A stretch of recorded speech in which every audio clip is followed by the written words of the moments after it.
Hi there, I'm Nicholas, and together with Team 6, we are here today to see how Revolut can grow its conversion with better accessibility to its services. Now, to give a bit of context, Revolut is a digital banking company that wants to change the game and make overseas transactions a breeze. They do so by eliminating hidden fees and offering competitive exchange rates around the world, around the clock. And in terms of their target audience, Revolut is focusing on our urban millennials between 25 to 35 years old who have good disposable income, who travels frequently, and are digitally savvy people. Now, in this channel audit, we are going to focus on the conversion channels. Why is this so?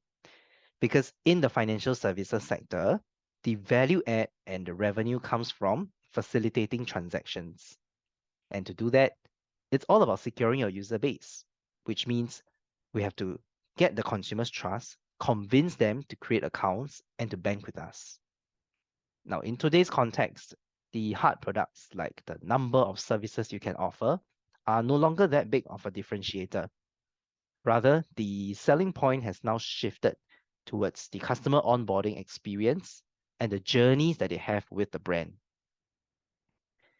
Even if we can get them past the first step to bank with us, local consumers still have that tendency to fall back on the traditional bank accounts that they already own. So for Revolut, this is a business of building trust. Even with our digitally savvy audience, Revolut has to finesse this conversion funnel to sell the idea well, to get them in the door, and be trusted by them in the long run. So with these in mind, as we move across our channel audit, we have narrowed down our scope to these 8 information and 2 service outputs in the conversion journey. Now, because trust building is so crucial to convert interested leads into active users, there are more components here focusing on information outputs.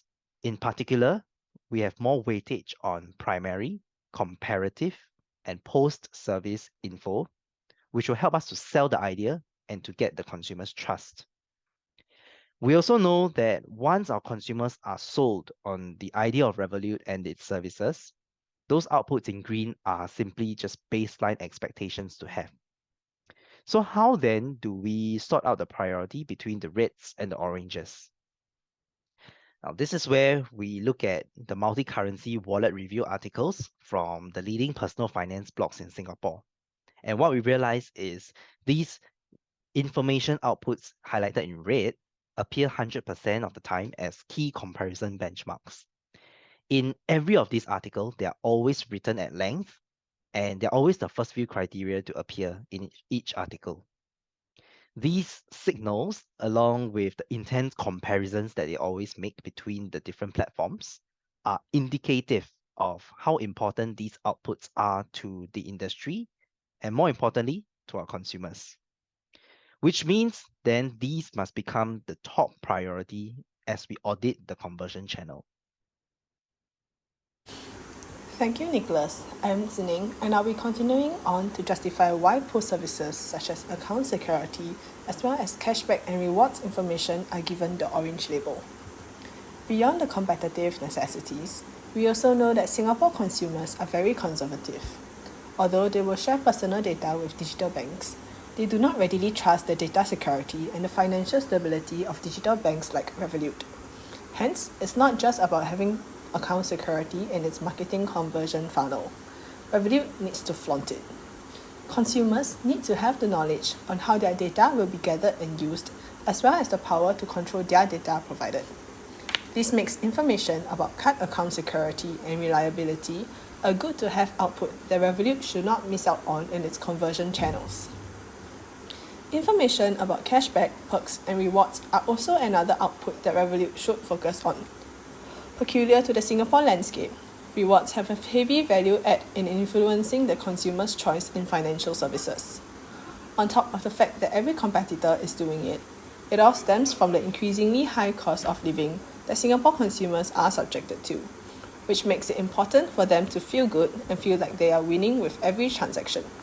Hence, information about cashback, perks, rewards would be a good to have output.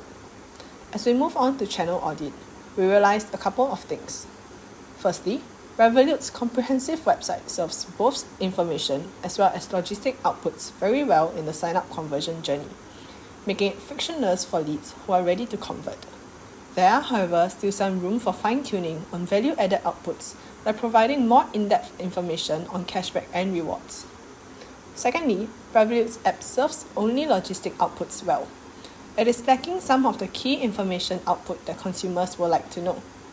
This means additional friction and potential drop-offs in the conversion journey, as leads have to take additional steps to leave the app and go to the website for this information.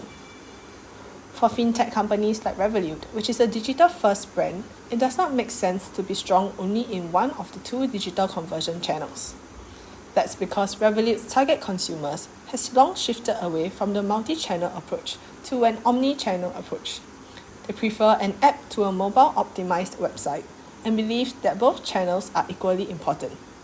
Hence, if Revolut does not improve its guest app interface to match its website, it potentially loses out on interested leads who fail to convert, in an already fiercely contested and small market like Singapore. Angela will now be presenting more about journey mapping to understand the omni-channel approach. Thank you, Zining. I'm Angela and I'll be bringing you through Revolut's customer journey map. First, let me introduce our customer persona, Randy and Ruby. Randy, aged 31 years old, is a social media manager.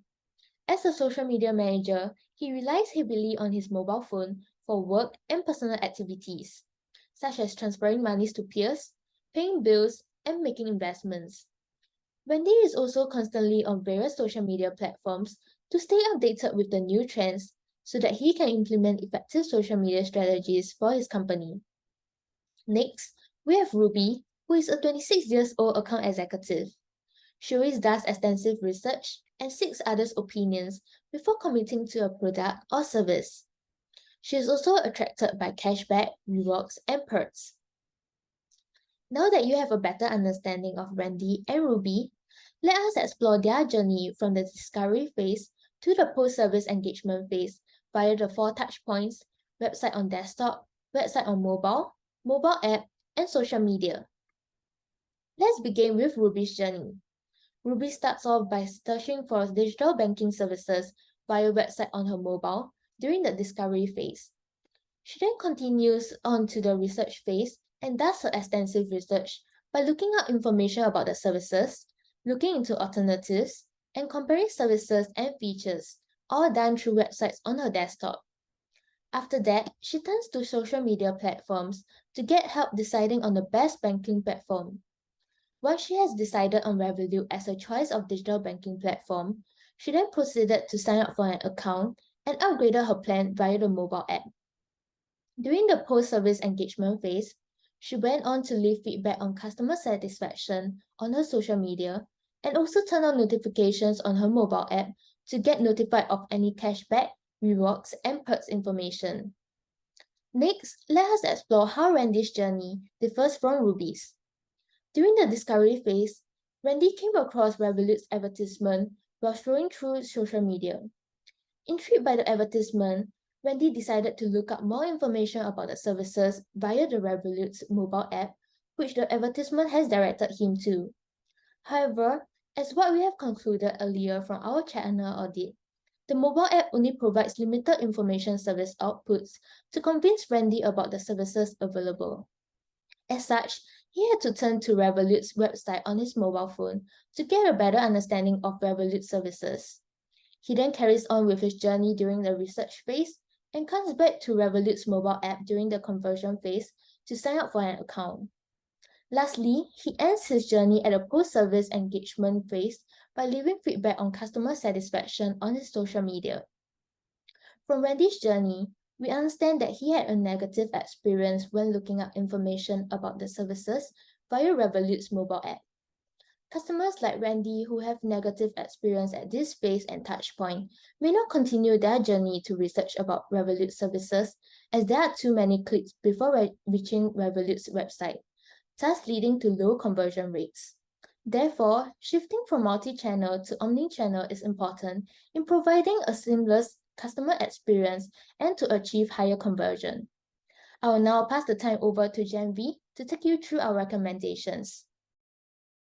Thank you, Angela. We'll now be moving on to the recommendations. The first recommendation has to do with improvements to Revolut's web and app platform. As stated previously, the web lacks complete information on its benefits, and therefore, we recommend providing more localized information regarding their cashbacks, perks, and rewards, such as the specific list of merchants and brand partners of Revolut, as done so by their competitor Utrip, that has a page dedicated to this.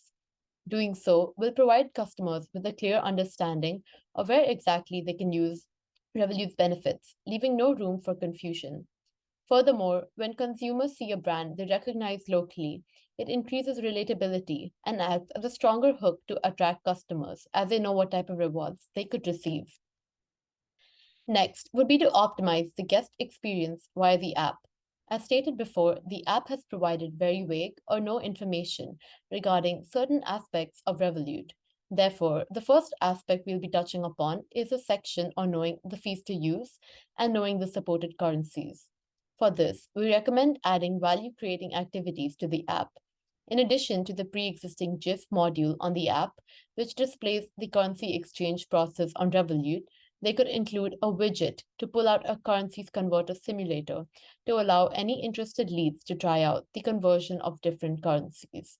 This interactive feature will help educate and enable customers to easily view all of the supported currencies and any transparent fees as they would normally see on Revolut's website. Although this would be a new addition to the app, it doesn't have to be a costly one, as Revolut can simply repurpose its existing currencies converter simulation tool from the web into the guest interface of the app. The next aspect to be improved is a section on knowing the countries accepted. Originally, on Revolut's app, they've simply stated the number of countries in which consumers can use Revolut. Hence, our recommendation is to add a widget to view the full list of all the countries in which Revolut can be used. Providing this list, rather than simply saying the number, helps reduce ambiguity and any room for guessing. Similar to the previous aspect, this can also be adapted from the existing list of countries displayed on the web into the guest interface of the app. The next aspect to be improved is in the information regarding comparison between plans, which doesn't currently exist on the app. The app currently displays the different card designs in a GIF module. Therefore, once again, they can add a widget to pull out a simplified version of the plan comparisons table to help customers understand and compare the available tiers in one click without having to leave the app. Similarly, this addition can be adapted from the existing plans comparison table from the web into the app's guest interface. And finally, the last section to be improved is the information regarding their cashbacks, rewards, and perks. This is another section which is currently missing from the app. Therefore, an addition of a widget to pull out a list of all the live reward promotions will enable them to entice customers, especially since it's adapting to Singapore consumers' rewards-driven behavior. This will allow customers to easily view all of this whole list without having to leave the app. For this recommendation, Revolut can repurpose the hyper-localized rewards page, which is part of our first web recommendation, into the guest interface of the app. I'll now pass on the time to Haiting to continue discussing the recommendations. Thank you, Janvi. Moving on to the recommendation, our team recommends a pop-up booth. Let's take a look at why we feel a pop-up would be an ideal recommendation to improve Revolut's service outputs. Revolut is relatively new to the Singapore market, and not many have heard of this financial technological digital bank, which launched back in 2015. Although it meets many of the Singaporeans' demands, such as having no foreign exchange charges and not queuing to remit money internationally. With the pop-up, Revolut can focus on brand building and education.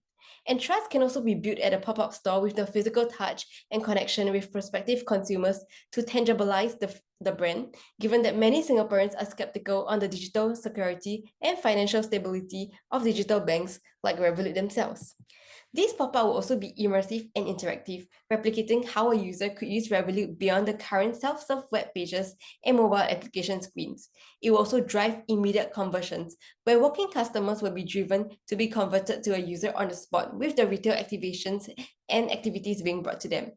Here, they potentially make their first transaction with Revolut too, automatically converting them to users of Revolut. And last but not least, these converted users can experience immediate rewards if they were to purchase with an existing retail partner, as well as having the sign-up bonus credited to them. Some of the unique features of this pop-up concept is that it is interactive and educative with the human touch, as the staff educates consumers on how Revolut functions, such as how to change currencies within the application with no foreign charges based on Google rates.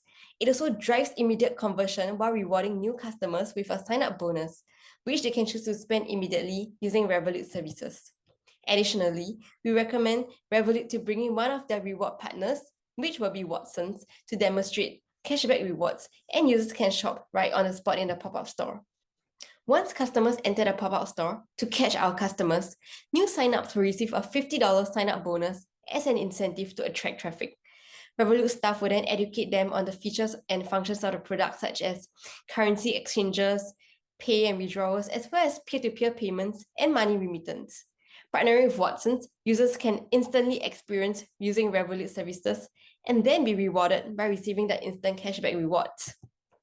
Our team chose September to be the period to host the pop-up, as according to Expedia, a travel site, 73% of Singapore travelers plan trips before October, and according to TTG, 51% of Singaporeans are planning trips before the fall period, and hence this time frame would fall perfectly before their trips. We also recommend Central Singapore to host the pop-up, as there are many money changers in town. Orchard is also a hotspot for money remittance for foreign workers, with many foreigners seen queuing to remit money outside Lucky Plaza on weekends. While foreigners are not Revolut's primary target audience, it is a sizable secondary market with a high demand for Revolut services and are equally digital savvy to appreciate the offerings. This pop-up initiative is more costly than the optimization of existing channels at $39,000 per month compared to $10,500 per month for widgets. But this may bring more and high quality lead conversions, hence calibration is needed for fair measurements of success. Overall, with these short-term to long-term recommendations, it is essential to build a holistic omni-channel journey for Revolut's users. Having a web page, having an application, and now bring Revolut to life. With a direct service output with no middleman, as it is a business of trust, the pop-up will help to garner more trust and recognition, capturing more users, although it may be slightly more expensive. We have come to the end of our presentation. Thank you.